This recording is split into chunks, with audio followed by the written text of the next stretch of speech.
যে কোনো মূল্যে তিস্তা ব্যারেজ মহাপরিকল্পনা বাস্তবায়ন করবে সরকার, বললেন প্রধানমন্ত্রী। 8 দিন হাসপাতাল খুলে দেওয়ার আহ্বান সংসদে। রাম মন্দিরের অনুদান আত্মসাৎ বিপাকে মোদী সরকার। ঝিনেদহ ও ঝিকরগাছায় বৃক্ষরোপণ কর্মসূচি। পলাশবাড়ীতে মারধর ভাঙচুরের অভিযোগে সংবাদ সম্মেলন। ক্ষমা চেয়ে পদত্যাগ করলেন দক্ষিণ কোরিয়ার কোচ। ইরানে সাইবার হামলার চাপে ইসরায়েল। দর্শক শুনছিলেন সন্ধ্যার খবরের প্রধান শিরোনাম, এবার বিস্তারিত। তার আগে আমাদের ইউটিউব চ্যানেল সাবস্ক্রাইব করুন এবং সব খবর পেতে ফেসবুক পেজ ফলো করে রাখার পাশাপাশি ওয়েবসাইট ভিজিট করুন। প্রধানমন্ত্রী তারেক রহমান বলেছেন, জাতীয় অগ্রাধিকার ভিত্তিতে যে কোনো মূল্যে তিস্তা ব্যারেজ মহাপরিকল্পনা বাস্তবায়ন করবে সরকার। সোমবার জাতীয় সংসদ 2026-27 অর্থবছরে প্রস্তাবিত বাজেটের উপর সাধারণ আলোচনায় অংশ নিয়ে তিনি এ ঘোষণা দেন। প্রধানমন্ত্রী বলেন, জনগণের দেওয়া দায়িত্ব যথাযথভাবে পালন করাই সরকারের অঙ্গীকার। সবার আগে বাংলাদেশ এবং সবার জন্য বাংলাদেশ, এই দর্শনকে সামনে রেখেই একটি গণতান্ত্রিক, মানবিক ও জনকল্যাণমুখী রাষ্ট্র গঠনের লক্ষ্যে এবারের বাজেট প্রণয়ন করা হয়েছে। তিনি বলেন, এবারের বাজেটের প্রধান লক্ষ্য হল সাধারণ মানুষের অংশগ্রহণ নিশ্চিত করে একটি ন্যায়ভিত্তিক অর্থনীতি গড়ে তোলা। একই সাথে দরিদ্র ও নিম্ন আয় মানুষের সামাজিক সুরক্ষা জোরদার, অর্থনীতিতে শৃঙ্খলা ফিরিয়ে আনা এবং বিনিয়োগ, উৎপাদন ও কর্মসংস্থান বৃদ্ধি করাকে সর্বোচ্চ গুরুত্ব দেওয়া হয়েছে। উন্নয়ন পরিকল্পনার কথা তুলে ধরে প্রধানমন্ত্রী বলেন, দেশের পানি প্রবাহ নিশ্চিত করতে পদ্মা ব্যারেজ নির্মাণের উদ্যোগ নেওয়া হয়েছে। বর্ষা মৌসুমে অতিরিক্ত পানি সংরক্ষণ করে শুষ্ক মৌসুমে কৃষি সহ বিভিন্ন খাতে তা ব্যবহার করা হবে। পাশাপাশি জাতীয় অগ্রাধিকার ভিত্তিতে ইনশাল্লাহ যে কোনো মূল্যে তিস্তা ব্যারেজ মহাপরিকল্পনা বাস্তবায়ন করা হবে।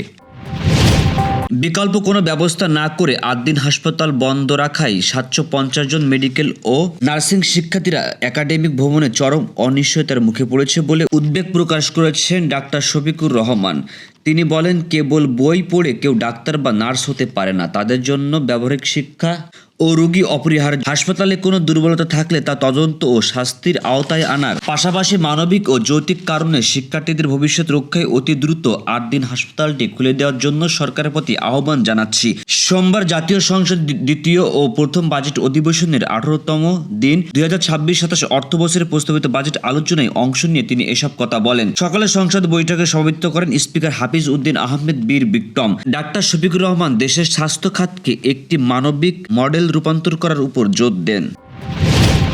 ভারতের উত্তরপ্রদেশে রাম মন্দিরে ভক্তদের দেওয়া অনুদান আত্মসাতের অভিযোগে রাজনৈতিক বিতর্ক সৃষ্টি হয়েছে। কাতার ভিত্তিক গণমাধ্যম আল জাজিরার এক প্রতিবেদনে বলা হয়েছে, তীর্থক্ষেত্রে ট্রাস্টের আর্থিক অনিয়ম প্রকাশ্যে আসার পর প্রধানমন্ত্রী নরেন্দ্র মোদীর নেতৃত্বাধীন বিজেপি সরকার চাপে পড়েছে। প্রতিবেদন অনুযায়ী ট্রাস্টের সাবেক হিসাব পরিদর্শক মহিপাল সিং প্রথমে অনিয়মের অভিযোগ তোলেন। এরপর সমাজবাদী পার্টির প্রধান অখিলেশ যাদব দাবি করেন, ভক্তদের দেওয়া কোটি কোটি রুপি ও মূল্যবান সামগ্রী গায়েব হয়েছে। অভিযোগের পর উত্তরপ্রদেশের সরকার 3 সদস্যের তদন্ত কমিটি গঠন করে এবং পুলিশ মামলা দায়ের করে নগদ অর্থ ও উপহার সামগ্রী জব্দ করেন। এ সময় 8 জনকে গ্রেপ্তার করা হয়। এ ঘটনায় ট্রাস্টের সাধারণ সম্পাদক চম্পত রায় সহ কয়েকজন ট্রাস্টি পদত্যাগ করেছেন। এ ঘটনায় ভক্তদের মধ্যে ক্ষোভ ছড়িয়ে পড়েছে। তারা অনুদান হিসেবে দেওয়া সোনা রূপা সামগ্রীর হিসাব প্রকাশের দাবি জানিয়েছেন। রাজনৈতিক বিশ্লেষকদের মতে এই বিতর্ক আগামী উত্তরপ্রদেশ বিধানসভা নির্বাচনের আগে বিজেপির জন্য অস্বস্তির কারণ হয়ে উঠতে পারে। পরিবেশ রক্ষা করি, সবুজ বাংলাদেশ গড়ি, এই প্রতিপাদ্যকে সামনে রেখে দেশব্যাপী একযোগে বৃক্ষরোপণ কর্মসূচির অংশ হিসেবে যশোরের ঝিকরগাছায় বৃক্ষরোপণ কর্মসূচি পালিত হয়েছে। সোমবার সকালে ঝিকরগাছার ঐতিহ্যবাহী বদরুন্নেসা মুসলিম হাই স্কুল মাঠ প্রাঙ্গণে আয়োজিত কর্মসূচির উদ্বোধন করেন উপজেলা নির্বাহী কর্মকর্তা ইউনো সাফরাত আরা সাইদ। এদিকে ওয়ান চাইল্ড ওয়ান ট্রি কর্মসূচি বাস্তবায়নে ঝিনেদহ বিদ্যালয়ের আঙিনায় বৃক্ষরোপণ কর্মসূচি উদ্বোধন করা হয়েছে। সোমবার সকালে শৈলকুপা উপজেলার মন্তেজাল রহমান মাধ্যমিক বিদ্যালয়ে এই বৃক্ষরোপণ কর্মসূচির উদ্বোধন করেন ঝিনেদহ প্রেস ক্লাবের যুগ্ম সাধারণ সম্পাদক চ্যানেল 24-এর স্টাফ রিপোর্টার সাদ্দাম হোসেন।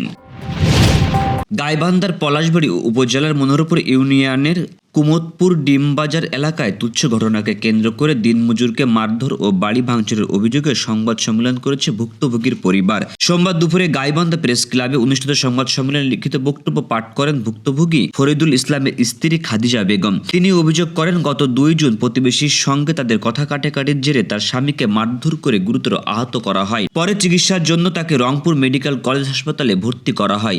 এ সময় তাদের বাড়িতে হামলা চালিয়ে ভাঙচুর ও লুটপাট করা হয় বলে দাবি করেন তিনি। খাদিজা বেগম আরও অভিযোগ করেন, থানায় মামলা না নেওয়ায় আদালতে মামলা করেছেন।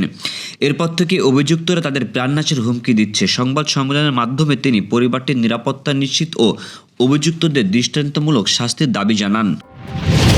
বিশ্বকাপের গ্রুপ পর্যায়ে বাধা হতে পারেনি দক্ষিণ কোরিয়া। ব্যর্থতার দায় নিয়ে কোচের পদ থেকে পদত্যাগ করেছেন হং মিয়ং-ব। দলের বিদায় নিশ্চিত হওয়ার পরের দিন এক সংবাদ সম্মেলনে নিজের সরে যাওয়ার সিদ্ধান্ত জানান। 2-1 ব্যবধানে হারিয়ে দুর্দান্ত শুরু করেছিল দক্ষিণ কোরিয়া, তবে এর পরপরই ঘটে ছন্দপতন। পরের 2টি ম্যাচ মেক্সিকো ও দক্ষিণ আফ্রিকার কাছে হেরে যায় তারা।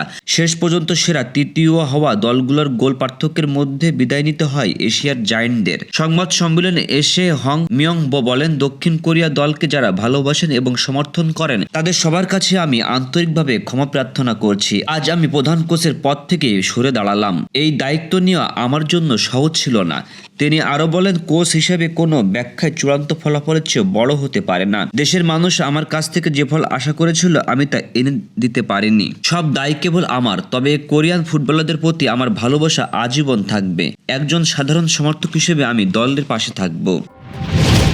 ইরানের পক্ষ থেকে ইসরায়েলের বিরুদ্ধে পরিচালিত সাইবার হামলার সংখ্যা চলতি বছরে উল্লেখযোগ্য বেড়েছে বলে জানিয়েছে দেশটির এক জ্যেষ্ঠ নিরাপত্তা কর্মকর্তা। তার দাবি, যুক্তরাষ্ট্র ইসরায়েলের সাময়িক অভিযানের পর থেকে এসব হামলার মাত্রা কয়েক গুণ বৃদ্ধি পেয়েছে। ইসরায়েলের ভারতীয় সাইবার প্রণালী মহাপরিচালক ইয়াসি কায়াদি জার্মান সংবাদপত্র দি ডেনকে দেওয়া এক সাক্ষাৎকারে বলেন, গত বছর জুন মাসে ইরানের বিরুদ্ধে ইসরায়েলি সাময়িক অভিযানের সময় দেশটির 1000 ইসরায়েলি সরকারি ও বেসরকারি প্রতিষ্ঠানে সাইবার হামলা চালিয়েছে। দর্শক, এতক্ষণ সাথে থাকার জন্য ধন্যবাদ। পরবর্তী খবর দেখুন রাত 9টায়।